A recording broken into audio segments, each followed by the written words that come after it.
अभी देखो यहाँ, चुप।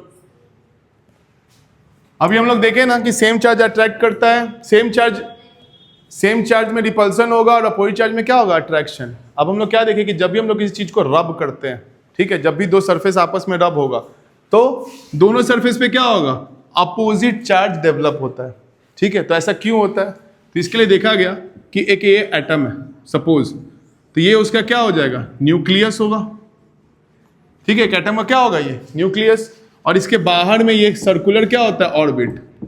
अभी समझने के लिए हम लोग मान लेते हैं कि ये मेरा ऑर्बिट है। अब हमको पता है न्यूक्लियस के अंदर दो तरह का पार्टिकल प्रेजेंट होता है, न्यूट्रॉन होता है और प्रोटॉन होता है। न्यूट्रॉन ये हमारा क्या होता है, न्यूट्रल पार्टिकल होता है, इसके ऊपर कोई चार्ज नहीं होता है। और प्रोटॉन ये क्या होता है, पॉजिटिव पार्टिकल होता है, ठीक है, इस पे चार्ज होता है, इसको हम लोग बोलते हैं कि पॉजिटिव चार्ज है।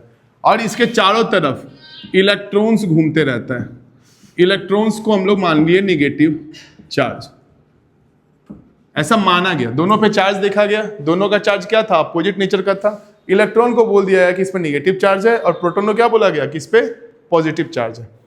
अब होता क्या है कि जब भी हम लोग इसको रब करते हैं, जब भी किसी सरफेस को रब करते हैं, तो इसके आउटर वाले ऑर्बिट पे जो इलेक्ट्रॉन्स है उसको कुछ एनर्जी गेन हो जाता है। अभी हम लोग ऐसा बाल में रगड़ेंगे तो इसके आउटर ऑर्बिट क्या होगा, हम लोग एनर्जी दे देंगे। अब एनर्जी देने से इलेक्ट्रॉन यहाँ से क्या होगा, बाहर निकल जाएगा। तो किसी भी एटम के ऊपर जब चार्ज डेवलप होता है वो किसके कारण होता है, इलेक्ट्रॉन के ट्रांसफर के कारण।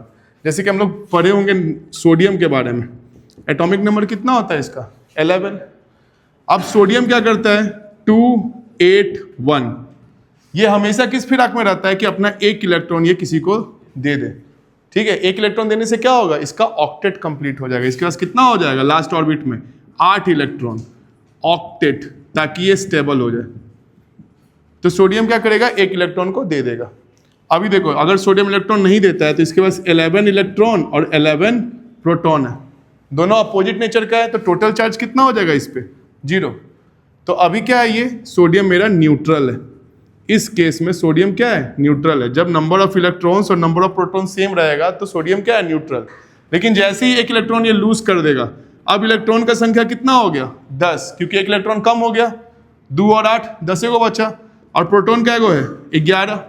तो अभी टोटल चार्ज कितना आ जाएगा, +1 का आ जाएगा, ठीक है। तो इस पे कैसा चार्ज आया, पॉजिटिव चार्ज आया, ठीक है। तो पॉजिटिव चार्ज किसके कारण आता है, प्रोटॉन के कारण नहीं आता है, इलेक्ट्रॉन का संख्या कम होने के कारण आता है। पॉजिटिव चार्ज कैसे आएगा, when atom loses electrons, positive charge develop, ठीक है। इस पे क्या होगा, पॉजिटिव चार्ज डेवलप होगा। वही दूसरा केस है हमारा क्लोरीन का, इसका एटॉमिक नंबर कितना होता है, 17। जब इसका हम लोग इलेक्ट्रॉनिक कन्फिगरेशन देखेंगे तो पहले सेल में 2, फिर 8 और फिर कितना आता है, 7। अब इसके पास ऑप्शन नहीं है कि 7 इलेक्ट्रॉन को लूज कर दे, ये क्या करेगा, एक इलेक्ट्रॉन को गेन करेगा। अभी के केस में इसके पास 17 इलेक्ट्रॉन, 17 प्रोटॉन, चार्ज कितना है, 0। लेकिन जैसे ही ये एक इलेक्ट्रॉन गेन करता है तो इसके पास कितना हो जाता है, 18 इलेक्ट्रॉन हो जाएगा और 17 प्रोटॉन, तो इस पे चार्ज कितना आ जाएगा, माइनस का, और ये क्या बनाएगा, Cl-1। तो हम लोग क्या देखें, addition of electron, addition of electrons equals negative charge. जब इलेक्ट्रॉन किसी में ऐड हो जाएगा तो हम लोग उसको क्या बोलेंगे, उसके पास निगेटिव चार्ज आ गया, ठीक है। तो ये तो हुआ एटम का केस कि एटम ऐसा क्यों करता है, ऑक्टेट बनाने के लिए। अगर हम लोग किसी चीज को रब करते हैं तो फ्रिक्शन की वजह से भी क्या होता है, इसका कुछ इलेक्ट्रॉन हो सकता है मेरे बाल में चला जाए, या मेरे बाल से कुछ इलेक्ट्रॉन क्या होगा, इसके पास चला है। जिसके पास भी इलेक्ट्रॉन जाएगा उसमें क्या हो जाएगा, निगेटिव चार्ज, और जिसके पास इलेक्ट्रॉन निकलेगा उसमें क्या हो जाएगा, पॉजिटिव चार्ज, ठीक है। तो चार्ज कोई पूछेगा कैसे डेवलप होता है तो क्या बताएंगे, due to transfer of electron. Chemical level पे क्या होता है, फॉर मेकिंग ऑक्टेट, और ऐसे क्या होता है, हम लोग जब फोर्स लगाते हैं तो ड्यू टू फ्रिक्शन हम लोग क्या करते हैं, एक मटेरियल के इलेक्ट्रॉन उठा के दूसरे में डाल देते हैं, तो एक पे हो जाता है इलेक्ट्रॉन का कमी, तो उस पर आ गया पॉजिटिव चार्ज, और जिस पे इलेक्ट्रॉन ज्यादा हो गया उस पर क्या आ गया, निगेटिव चार्ज। तो चार्ज कैसे डेवलप होगा, charges develop due to transfer of electron, ठीक है। प्रोटॉन में पॉजिटिव चार्ज होता है लेकिन प्रोटॉन को हम लोग ट्रांसफर नहीं कर सकते। अगर प्रोटॉन को तोड़ेंगे तो एटम में क्या हो जाएगा, न्यूक्लियर फिजन या फ्यूजन होगा, ठीक है। तो वो फट जाएगा, उतना एनर्जी होगा कि सब बर्बाद हो जाएगा। जाता कौन है? इलेक्ट्रॉन जाता है, क्योंकि ये आउटर मोस्ट ऑर्बिट में घूमते रहता है। इसको रिमूव करना या इसको ऐड करना क्या होता है? आसान होता है। जब किसी चीज़ को हम लोग फ्रिक्शन के थ्रू हम लोग रब करते हैं, उसको एनर्जी देते हैं, तो क्या होता है? आउटर वाले इलेक्ट्रॉन को एनर्जी मिल जाता है, तो ये क्या होगा? अपने ऑर्बिट को छोड़ के उसमें जा सकता है। लेकिन प्रोटॉन के साथ कुछ नहीं होगा, क्योंकि वो कहाँ रहता है? न्यूक्लियस में, और न्यूक्लियस में वो बहुत स्ट्रॉन्ग एनर्जी के साथ रहता है, तो प्रोटॉन का इधर उधर नहीं होता है।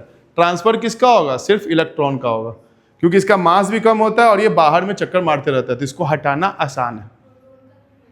क्योंकि प्रोटॉन न्यूक्लियस के अंदर होता है और उसके अंदर स्ट्रॉन्ग न्यूक्लियर फोर्स लगता है प्रोटॉन और न्यूट्रॉन के बीच में, तो वो प्रोटॉन को अपने पास से जाने देगा नहीं।